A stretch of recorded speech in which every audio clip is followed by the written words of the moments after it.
Already gov recognise কম সময়ৰ ভিতৰত recognise হৈছে 2015 মানত আমাৰ অসমত আহিছিলে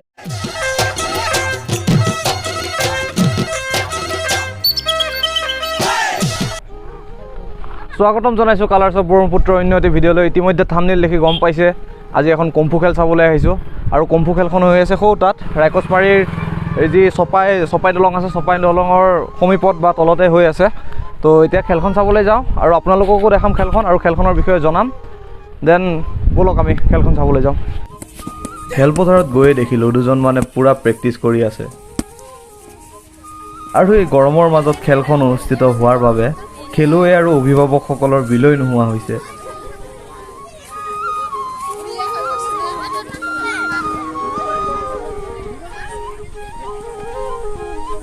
আৰু তাৰ পিছতে হ'ল খেল আৰম্ভ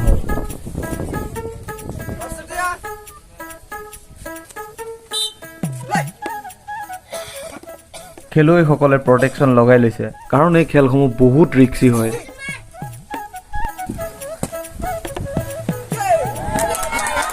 ভিডিঅ'টো চাই থকা ভাইটি ভণ্টিসকলক কৈছোঁ এই খেল ঘৰত ট্ৰাই নকৰিবা প্ৰশিক্ষকৰ পৰা প্ৰশিক্ষণ লৈহে খেলুৱৈসকলে খেলিছে আৰু খেলুৱৈসকলৰ সন্মুখত জাৰ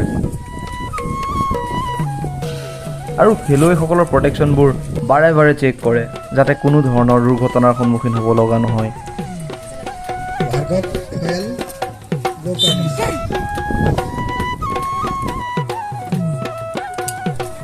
এই যে আপোনালোকে দেখি থকা স্ক্ৰীনৰ বাওঁফালৰ ল'ৰাজন তাৰ খেলৰ টেকনিকবোৰ সঁচাকৈ বৰ ধুনীয়া লাগিল চাই আৰু এই ধৰণৰ কম্ফু খেল জীৱনত মই প্ৰথমবাৰৰ বাবে চালোঁ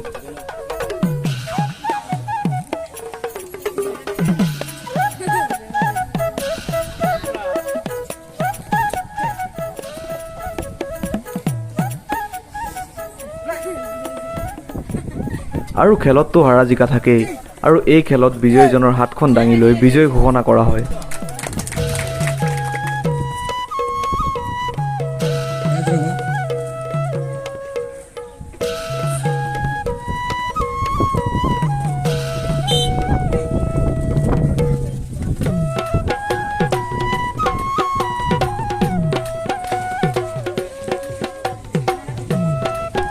কেইবাটাও গ্ৰুপৰ খেল হৈছে ইয়াত আহকচোন খেলখনৰ বিষয়ে অকণমান জানো আজি আহিছোঁ এখন কম্ফু খেল চাবলৈ একচুৱেলি কম্ফু নহয় ছাৰ কি হয় খেলখনৰ বিষয়ে অলপ জনাই দিয়ক কুম্ফু সদ্যহতে এইটো কুম্ফু নহয় কুম্ফুৰ দৰে martial arts recognise martial arts কুম্ফুটো সদ্যহতে ৰেকগনাইজ নহয় আচলতে তো তথাপি ধুনীয়া গেম কুম্ফু আমিও কুম্ফুৰ আছিলোঁ গালগ্ৰামত আহি আজি পেঞ্চ এক্সিলেণ্ট খুব ধুনীয়া এটা মাৰ্চেল আৰ্টছ হয় যিটো মাৰ্চেল আৰ্টছ পেঞ্চ এক্সিলেণ্ট যিকোনো কিক পাঞ্চ চিজৰ কিক আপ চিজৰ আপোনাৰ বেক চুইপ যিকোনো কিক এপ্লাই কৰিব পৰা এটা এই মাৰ্চেল আৰ্টছ পেঞ্চ এক্সিলেণ্ট খুব ধুনীয়া আৰু অলৰেডি গভ ৰেকগনাইজ কম সময়ৰ ভিতৰত ৰেকগনাইজ হৈছে আপোনাৰ 2015 মানত আমাৰ অসমত আহিছিলে ইতিমধ্যে আমাৰ অলিম্পিক ৰেকগনাইজ হৈ গ'ল অসম অলিম্পিকত সেইদিনাখন আমাৰ ফৰ্মেলিটি লিখিত আমাক হেৰি দিলে অহা অসম অলিম্পিক ডিচেম্বৰতো আমাৰ এই পেঞ্চ এক্সিলেণ্ট হ'ব আগন্তুক গোৱাত যিটো নেশ্যনেল গেম হ'ব গৈ আছে তাতো আমাৰ এই পেঞ্চ এক্সিলেণ্ট হ'ব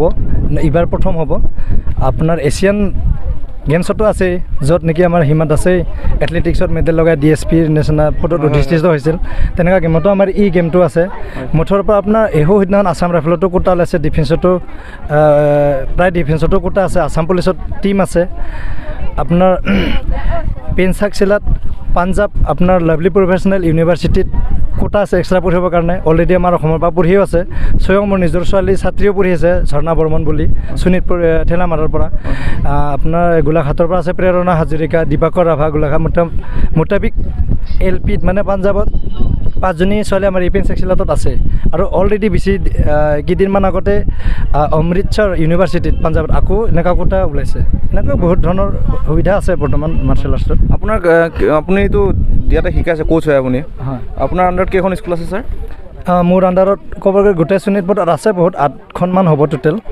ষ্টুডেণ্টছ কিমানমান আছে ষ্টুডেণ্টছ 250-300 মান হ'ব টোটেল। এতিয়া গোটেইবিলাক স্কুলৰ আহিছে নে এই অঞ্চলৰ পৰাহে আহিছে? আমাৰ গোটেই স্কুলৰে আহিছে, কিন্তু কমকৈ আহিছে। আমি 3-4 দিনৰ ভিতৰত সিদ্ধান্তটো কৰিলোঁ ইয়াতে।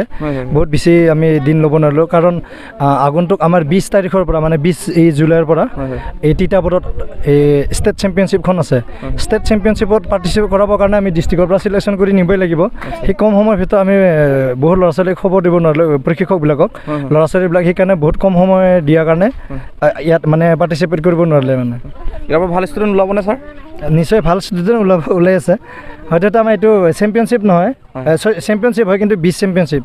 20 মানেতো ইংলিছত আমাৰ সাগৰ হয়। তো সেইকাৰণে আমি এই নদীৰ কিনাৰত পাতিলোঁ, চপা নদীৰ কিনাৰত। তো মানে 20 চেম্পিয়নশ্বিপ কাৰণে আমি নদীৰ কিনাৰত পাতিলোঁ। মানে এনেকুৱাকৈ বালিত খেলা হৈছে, সাগৰত হয়, হয়তো তাতে সাগৰত বালি থাকে। তো তাতে নেশ্যনেল 20 চেম্পিয়নশ্বিপবিলাক সাগৰৰ মাজত হয়।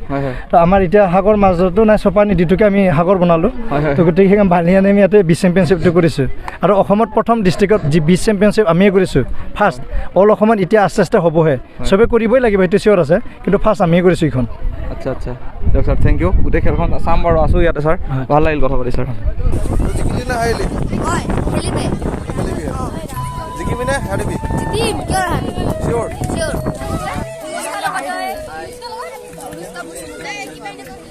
তো খেলিলে কি নাই আছেহে, জিকিবি নে হাৰিবি? হা আকৌ ল'ৰাবোৰৰ দৰে ছোৱালীবোৰেও এই খেলত অংশগ্ৰহণ কৰিছে। মই পুনৰবাৰ কৈছোঁ, কোনোবা সৰু ভাইটি ভণ্টিয়ে এই ভিডিঅ'টো চাই আছা তেন্তে এইসমূহ ঘৰত ট্ৰাই নকৰিবা। নিৰ্দিষ্ট প্ৰশিক্ষণ আৰু প্ৰটেকশ্যন ইউজ কৰিহে খেলুৱৈসকলে খেলিছে। সৰু ছোৱালীয়ে খেলা খেলখন চায়ো বৰ ভাল লাগিল। আৰু ভিডিঅ'টো চাই থকা কোনোবাই এই খেল কেতিয়াবা খেলি পাইছেনে, আৰু কেতিয়াবা ওচৰৰ পৰা এই খেল উপভোগ কৰি পাইছেনে, কমেণ্ট কৰি জনাবচোন। আৰু আজিৰ এই ভিডিঅ'টো ইমানতে শেষ কৰিছোঁ। ভিডিঅ'টো শেষলৈ চোৱাৰ বাবে অশেষ ধন্যবাদ। আৰু যদি ভিডিঅ'টো চাই ভাল পাইছে তেন্তে